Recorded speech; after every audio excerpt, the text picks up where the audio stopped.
right. Sound check, how's it going? Can anybody in the back hear me okay? Yes, sir. I've got one wave. And I got a little feedback there. I need to talk louder. All right. Well, I'm Steve. This is Matt. Hello. And what I'm going to do is I'll run a little intro video for what I do, which is going to connect real flying to simming ultimately. But I started off primarily real flying. So this is a little intro video about what FlightChops is. Do I have to press play? Worked hard to get here. Just gonna try not to screw it up.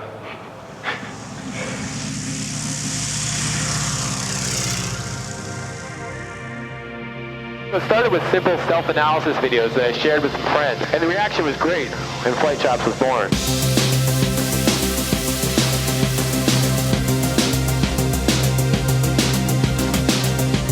Creating content for FlightChops has taken me places I'd never imagined. It is a beautiful night for flying. Allowing me to fly dozens of types of aircraft. Is this a little uncomfortable for you? Not uncomfortable. The good news is I don't really have a comfort zone because I'm doing so much crazy stuff all the time. Meet some amazing people and achieve some incredible things along the way. Congratulations, Steve Chops. You passed your rescue swimmer survival qualification today. My end goal has always been to get checked out in a Spitfire. And with each new aircraft I log time in, it feels like it's getting closer and closer to becoming a reality. Contact!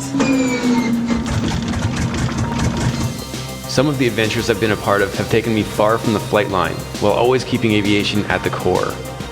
Why am I doing this? So that's a good cut right there. Giving me the opportunity to share my love of flying with my family. That was so fun. All in all, it's a dream come true. You guys are like connected, it's crazy. It's entirely thanks to the flying community, and I'm happy to share every step of it. You have got it completely. You are a helicopter pilot. Well, so you've gone and done it. Now you got to get this airplane back on the ground by yourself.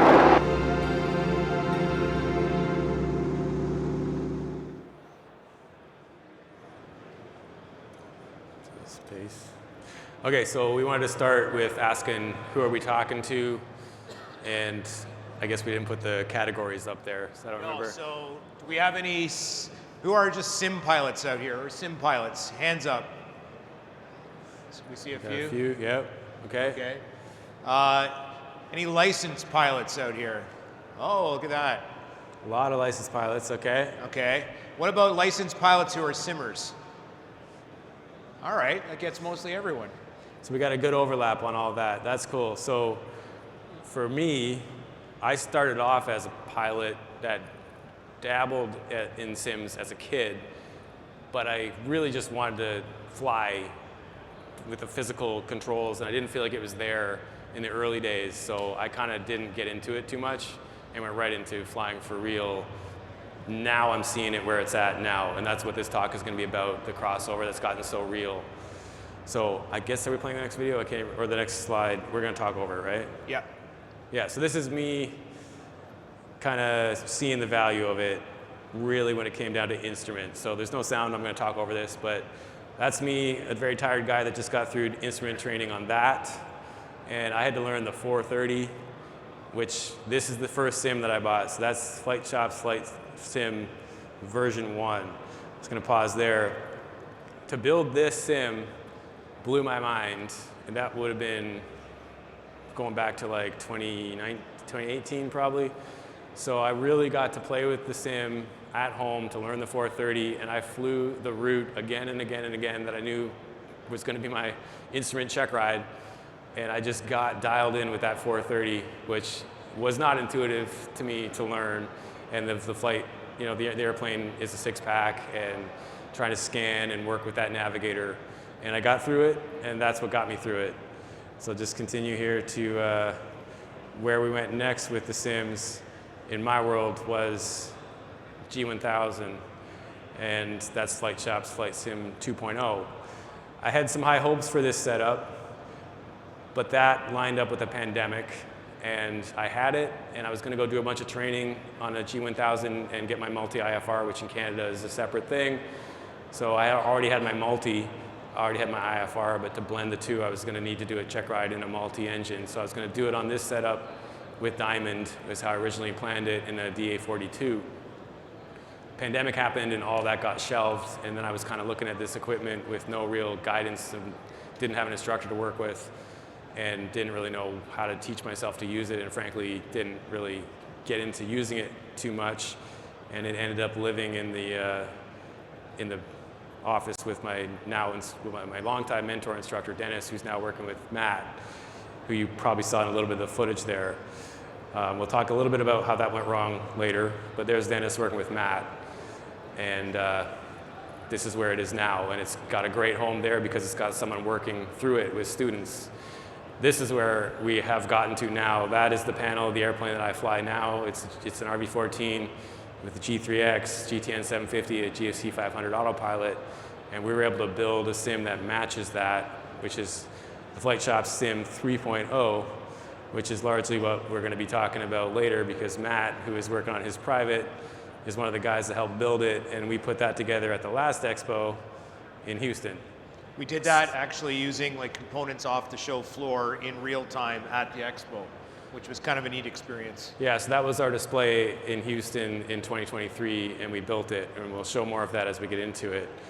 I think if I press spacebar. Yeah, so let's talk about Matt. He's reverse of me. Started off as a simmer, and I think I'm just going to let this play while you talk over it, right? Sure, yeah. No, I've been involved or interested in aviation for years, but started off for years, probably 20 years as a simmer.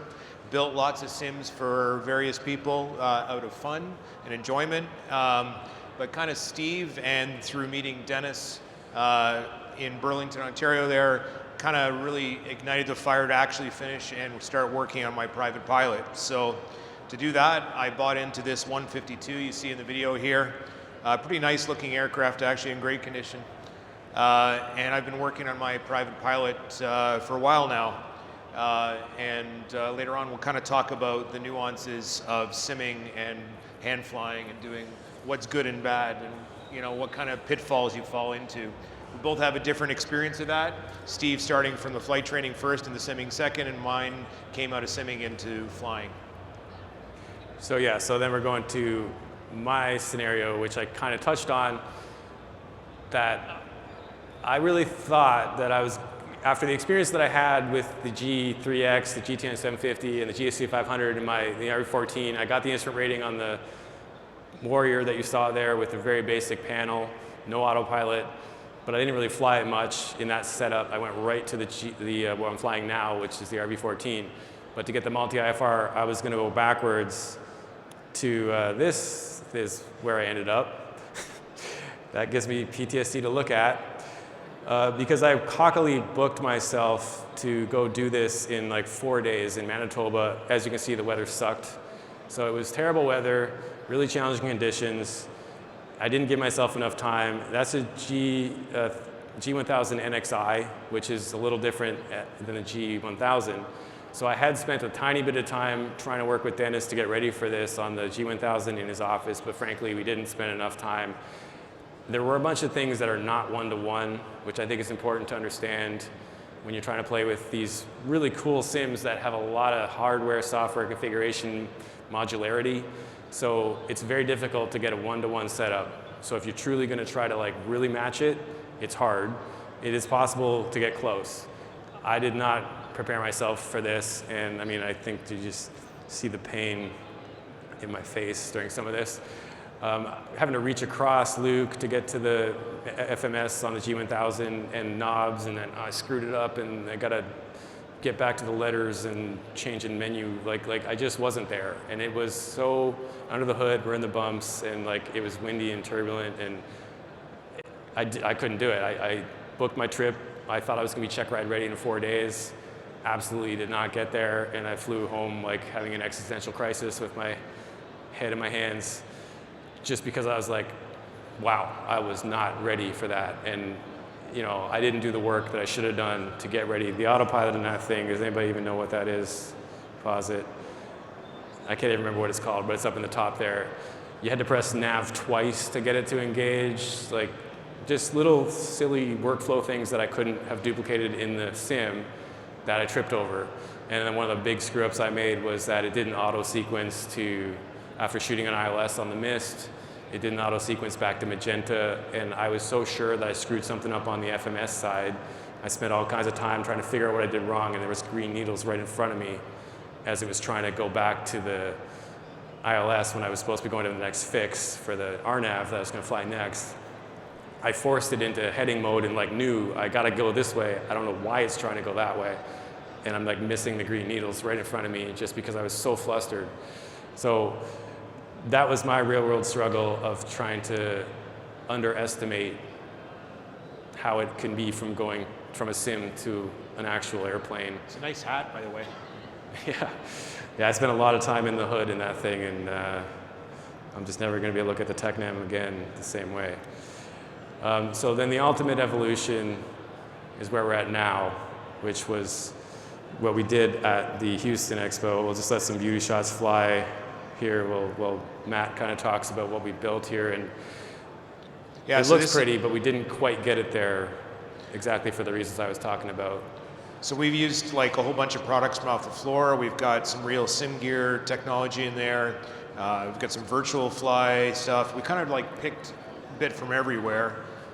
We called it the Franken Sim. Yeah, we called it Franken Sim.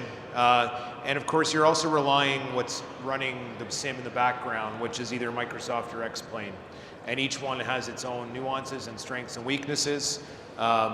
So we're currently flying with the Microsoft in the background, whereas in the flight school with Dennis right now, with the original G1000 setup, we're running X-Plane, and it's working very well for training. So it depends on the avionics you're choosing and what works and what doesn't. Some is better than others. But we were able to get something kind of functioning here at FlightChops in 23. And since then, we've actually got it working to I think it's almost 1-for-1 to the RV. It's very close now. This is 2 years later. As you can see, that's not actually a G3X panel. At the time, there wasn't one available. Was that even touchscreen? That's a touchscreen. That's a G500 from Real Sim Gear that we modified to be a G3X at the show. But was it touchscreen, that one? It was touchscreen, yeah. Did it work? Yeah, it worked. With the G3X software? I don't It was the original Microsoft G3X implementation, so, which not as good as the current one. Something simple as like when I touch my vertical engine bar on mine, it brings up my engine screen on the split. And that's the workflow of how I get it up real quick. I know you can turn the knob all the way to the one side in the real airplane and it'll bring it up as well. But it didn't work in that setup at that time. And a bunch of other little one-to-one things that weren't quite there. I think the autopilot wasn't talking to the G3X in that setup either or something. So it looked pretty, it was close, but it really did take, well, I guess 2 years, because we really got it working, what, maybe 3 months ago finally? Yeah. So, and then we decided the concept would be, let's do a thing where Matt, who's working on his private, has a good understanding of all this stuff, but doesn't know my equipment that well. Let's have him practice to fly here in the sim at home. And we did the route, we talked about the approaches and had it set up and had him run the avionics, and I played the ATC role and had him practice on my setup at home so we could actually fly here, and then did it, and we filmed it, and I don't know, it went pretty well, right? I think that's what's next, We got here. My space bar. So yeah, so executing it for real. So I'll just let this kind of play while we talk about how this went, and Matt can sort of say how this experience was for him. We had real weather, and the briefer in Canada that I always get a physical briefing on the phone on top of doing my digital briefing, because I like the legal protection of saying, yes, I checked the NOTAMs, so when an F-16 intercepts me because of the TFR, I could be like, I checked the NOTAMs, man, this is a record. But this is us taking off out of Burlington here. No, isn't this Watertown?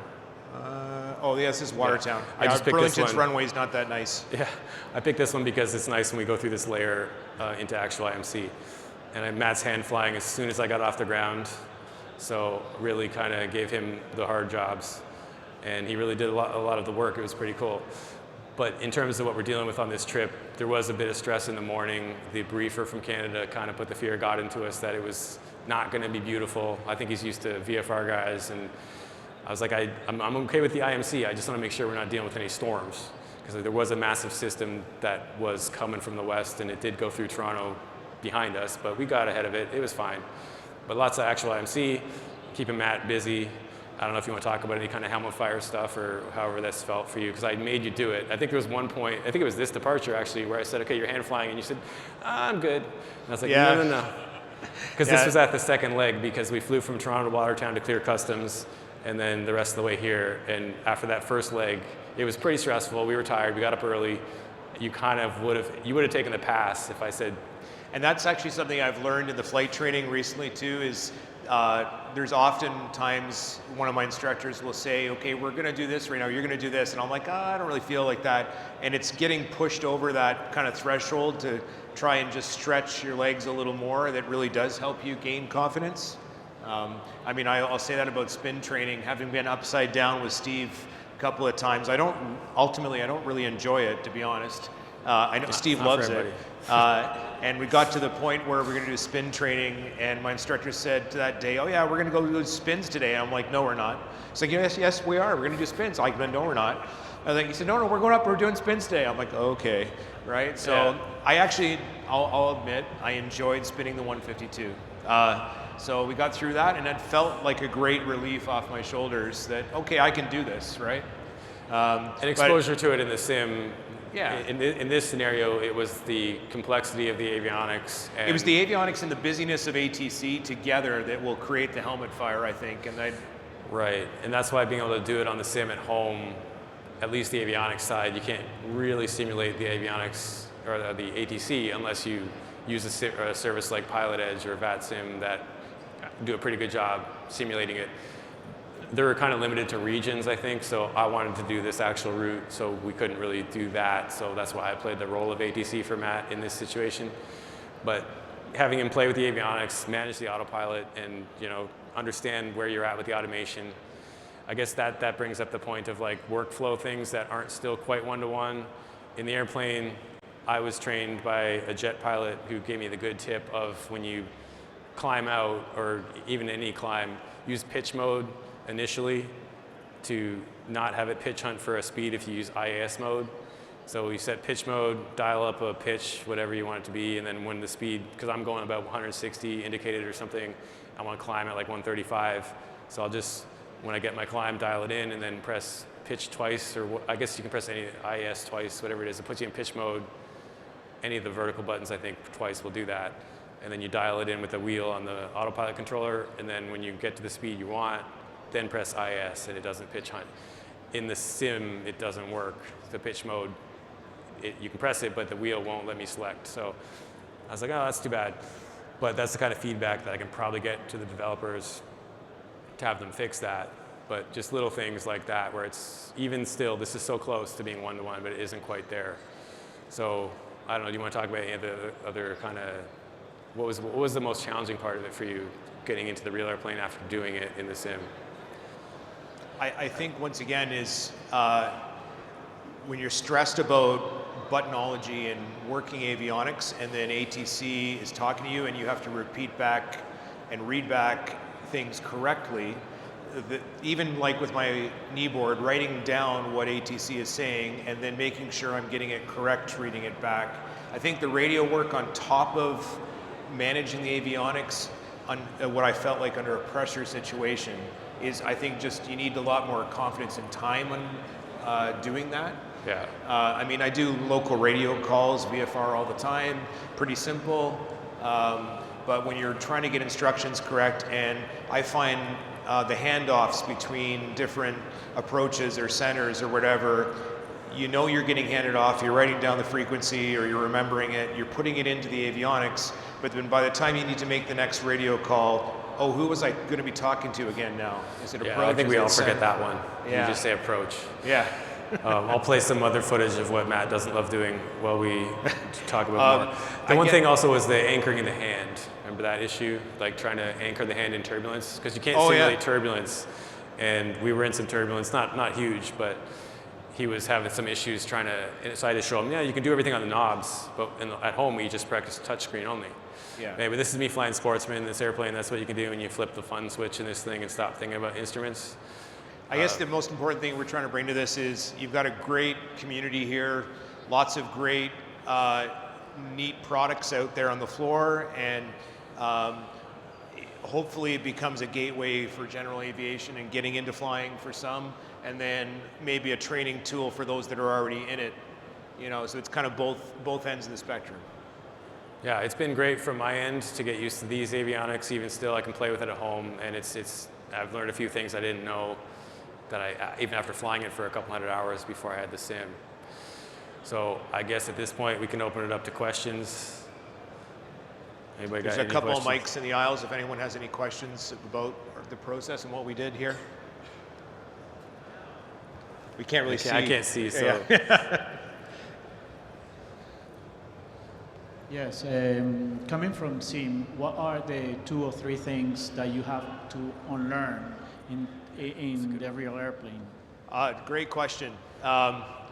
Number one thing that I've had to unlearn is when I first started my flight training, I'm looking down at the instruments in the plane and not looking out the window, right?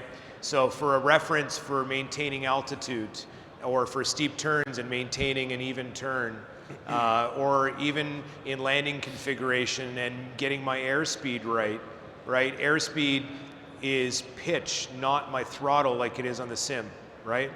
So there was a whole bunch of things that I had to rewire in my brain getting into the real airplane. So number one is looking out the window, not looking at the instruments. I've made a pretty good instrument pilot so far, I think, you know, helping Steve on some of these cross countries, but when you're in control of that airplane, and it's a different world in the sim in that regard, it's a lot of visual reference outside to help you until you get to the IFR flying.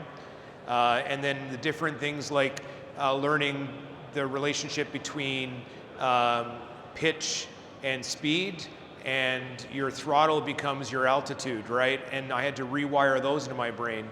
And lastly, I'll say that on a landing flare, in the real aircraft, you're really holding back on that stick pretty hard for a long time as you're coming down that runway, and then touching down, you're still holding the nose wheel off in a tricycle gear airplane. If you did that in a sim, most of the times you'd launch right back in the sky, right? So those are the big gotchas I've found in the training so far. But I think also for Matt, part of the problem was he did a lot of his flying in the sim is self-taught. So he's talking about using the throttle and the pitch in the wrong way for performance because he just wasn't trained in the early days. And I guess the sim feel wasn't there to help understand that. For me too, I didn't use the sim for actual landings because it was always so frustrating how squirrely or weird it would be near the ground. It didn't have the weight of the aircraft. A lot of that's changing with force feedback and things like that now, so it's pretty impressive to see that stuff. Yeah, some of the products where you can trim out yoke forces are really helpful when you're trying to translate sim into real flying. I think there's a question in the other aisle. Yeah, you might have answered it, but maybe you could kind of sum up. Steve, if you could, 1 or 2 things, if you were going, had to do it over again, going from being a real pilot to going to a sim, what does the sim offer you? But Matt especially, if you were starting over again as a sim pilot like I am and thinking about flying, what should I concentrate on before I start flying? Is there something with the sim that maybe I should adjust, or a setting or something in preparation for flying a real plane? Okay, so you want first me to answer from the perspective of going from an airplane to a sim. I think maybe set expectations to understand it's not going to just work. It's not going to be one-to-one, and I think I was frustrated and disappointed a little bit early days when we tried to build one, because I was like, oh, you don't just plug it in and it works. Like, the driver has to be right, and the third-party application has to be talking to the thing correctly, and the configuration of the model, because trying to create the flight model for this airplane, we worked with the developer on, and the first version of it glided like hilariously well. It's like, that's not, I can't even, like, I was trying to set myself up for practicing instrument approaches and set my power settings the way they would be. It was just like, no, like, it's so wrong. And that's like a flight model thing, even though all the software and hardware was working correctly, but it's like it's driving an aircraft that doesn't know how it's supposed to fly. So I had to learn, so I got guys like Matt to help me figure it out and like tweak it, and then talking to the developer to tweak the model. And even when I was trying to do the G1000 stuff, trying to work with the developers on like, well, we have to use the DA62, not the DA42, because we don't have a DA42, so there's differences there, and it ended up being like not as helpful. I had to like set a lot of boundaries around what am I expecting to get out of this, but of course, my excuse is the pandemic really broke the flow on what I was trying to do, but the reality is I just didn't work hard enough to just do my own homework to deal with the work I had to do. If you want to talk about the other side. Yeah, I would say some of the things I would consider in setting up your simming to go towards real flying would be try and structure your sim sessions around some of the core concepts in the flight training material. So in Canada, we have something called the Flight Training Manual. It's like the Bible of everything you have to do in the air. Along with your ground school documents, there's a lot of good references there. But to structure around some of those things, maybe get some help with that. There are products out we've seen here at the show that help structure instruction on a sim. So maybe to go a little more structured than I did, because I started off just having fun, flying, seeing what I could do in the air. Can I land this? I don't know, maybe. Is it realistic? I don't know. So I think really trying to structure your sim sessions. And then lastly, what kind of simming are you wanting to do? Because there's different ways to go about it. So there's different tools you can use. So if you're going to be doing like pattern work around an airport, like I have a VR rig in my basement for that that's amazing. And I can look over my shoulder and look at the runway and am I going to be making my turn here? Yes, no. I find that very helpful, right? But then I like the buttonology of trying to replicate the avionics of the plane that I'm flying. The pictures you guys saw earlier of the 152 that I was part owner on, well, we actually just sold it a week and a half ago, and I've picked up a Piper Archer. And so now on the show floor, I'm coming home with a panel for Piper Archer that we're going to use in our hangar, so the group of us could be just a little more familiar with where everything is laid out on the aircraft, so that we're kind of just muscle memory for things like that. I find those things very helpful if you can build a panel that way. And you're going to get the 430 as well for that. Yeah, and the 430 from, because I'm going back in time. I'm used to, look at this panel right here in this video. Steve's panel, the G3Xs and the GTN 750. It's amazing. Like the situational awareness you get with these avionics in the aircraft, I consider a great tool for safety as well as being able to get to where you're going, right? So I'm going back in time now with a Garmin 430. I'm going to have to relearn the logic of the knob, right? And which way is back, which way is forward? How do I enter a letter? I can't just type it in, right? So those are the kinds of tools that you can really practice with in a sim to help you train for the future. And when you decide to bite the bullet and do your flight training, you're going to be more prepared, and encourage everyone to do that. It took a bit to get me over that last hurdle of finally committing the time to do the flight training, and that's the other thing you really need to do, is commit to it and spend the hours doing it. I guess doing a intro flight would be good. Going up for yeah, an intro flight's a great start. Yeah. It depends where you are. I mean, most of those are offered and they're easy to get into. Unfortunately, where we are up in Canada right now, flight schools aren't really taking students. They're all kind of bought up. The time's been bought up by the local colleges and aviation programs. So if you want to get in and do a private license, really you have to become a part owner in an aircraft and then hire an independent CFI. That's a great way to do it. That's the way I'm doing it, and I know that's available here as well. So, I'm a private pilot currently, and did a little simming in high school a long time ago, but now I'm kind of getting back into it because I'm entering a chapter of my life where I don't think I'll have time to actually fly, and so wanting to stay current with the sim, maybe work towards an instrument. But I've been having trouble with like the realism. It's hard for me to see the sim as not a toy. And so you've built 3 of them, you've used them for instrument. Like what equipment or technique, really got you to shift your mindset of like, oh, let me focus on this seriously? You know what the biggest thing to do is to treat it like an airplane, sit down with it cold and dark and run checklists. So when you get into that mindset, and you can also use an actual aviation headset if you want to really feel that, and then talk to ATC, with a service like Pilot Edge. So you'll sit there on the ground and get a clearance with it idling, burn the digital gas, and that puts you in that place where it's not a toy. And in Pilot Edge, you can't create a user account that's like, you know, kitten 32. They really want you to use the call sign of your aircraft. And it puts you in that mindset where you're going to use the call sign of your aircraft when you're talking, and you're going to just think that way, and you're going to run checklists. And then when you get into the real airplane, because I was talking to Dennis about this, I asked him, like, so what would be the one thing that you would say? I know the one-to-one, there were some frustrations with some things, and I could get into specifics about other things he found that didn't work perfectly for instrument training or whatever. But what was the one main takeaway that you found with your students that are all levels of pilots, right?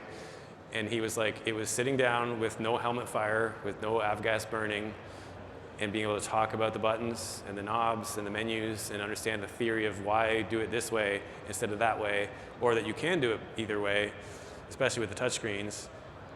But even the G1000 with the knobs that feel antiquated to me now because I'm in this future world with this thing, there are still like 4 different ways to do each thing. So you can try it this way, try it that way. Which way do you feel better with, or whatever? And, you know, don't trip over yourself. Because when the airplane is running and you are burning the avgas, the stress is there, and you're moving fast. And even in this situation, after the practice that we did, I could still see Matt trip over a couple things that I thought he knew, only because the stress was real. We were tired, and there was some pressure to get going. The briefer from Canada told us if we didn't get to Watertown at a certain time, we were going to get stuck there. And it's like, yeah, I didn't necessarily agree with that. I wasn't as stressed, but I had the speakerphone on for the briefing, so Matt was on board for all of it. So I think he felt more stressed than I did about that. So it was there, it was real. And like I said, for the second leg, when I offered Matt to just do the whole thing, I could tell if I didn't, like when he said, That's the difference too. Like right now, Steve and I have very different personal minimums in flying, right? Because I'm doing a lot, only VFR training, and I'm liking nice days for it, and days where it's not too windy, where I'm getting beat up in the air, although I've been out in a few where that's actually really good practice to get beat up in the air, right? But we have very different personal minimums. So I'm listening to this weather briefing, and I'm like, this is nowhere near my personal minimum, even though I know that we're doing an IFR flight today. We're going to be in the soup, right? And so, yes, a little nervous about it, right? Because I just haven't had that experience that Steve has. But bringing it back to your question of how do you treat a sim like not a toy, I think it's about mindset when you sit down in the chair. So decide, like, I'm going to sit down for an hour flight now. I'm not going to let the kids interrupt me. I'm going to have my phone on silent or whatever, and try to do it in real time. Maybe don't pause, like force yourself to solve the problem in real time. But of course, if it's something that's really frustrating, then you can pause and like, okay, what am I doing wrong with the avionics here? Oh, you know, that I didn't have that mode on or whatever. I screwed up the autopilot select. You know, pausing is a very powerful tool that you can do in the sim. But if you don't, you can create the pressure of real time also. So yeah, if used correctly, it's an amazing tool. But again, both Matt and I have experiences of using it incorrectly. His was just playing and learning things wrong, and mine was like being frustrated by not having coaching when I should have just attacked the G1000 with a more methodical approach, which I didn't, and I was cocky about it because I thought it can't be that hard. And then I had a helmet fire in the actual airplane where it was that hard. Like if you're not ready for it, you will melt down. Like it's like juggling. Once you drop one ball, they'll all start falling. And that's what happens when you don't know your avionics. Oh. Anybody else think we get it? Oh, it's got one right there.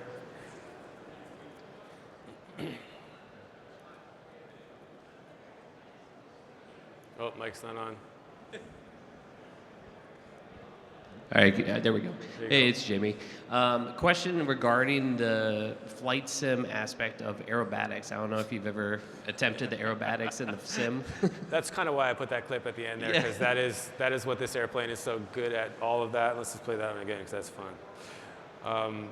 This airplane, to me, does so many things so well. It doesn't do anything perfectly. Aerobatics in the sim is kind of almost useless in my experience, but as it gets closer with VR and things like that, where you can at least look where you want to look, like we've tested an eye tracker called Beam Eye Tracker, which is pretty cool and simple.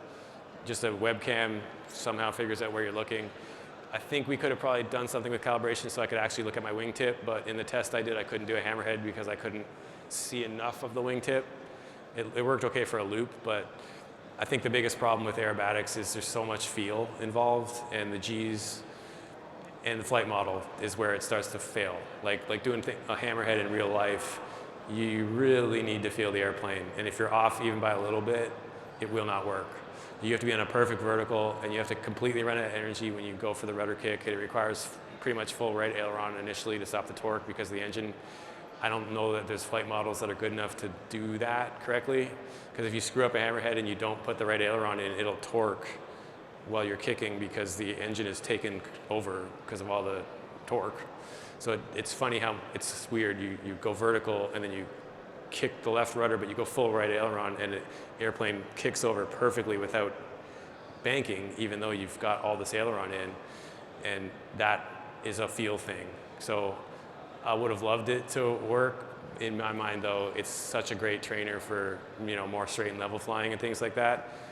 I haven't even spinning. Like that was my go-to. Whenever I got into a sim and checked the flight model, I would stall and spin it. Let's see how it spins, and so rarely would it work right. I'm happy to be proven wrong. If anybody knows of a sim or a flight model that does, or a certain aircraft in a certain sim that actually has good characteristics for slow flight and stalls and all that stuff, I haven't seen it. But I'm not an expert either. Is that it? Okay, well, enjoy your 8 minutes and 41 seconds before they kick us out of here. I think that's what's going to happen now. Thanks, everyone.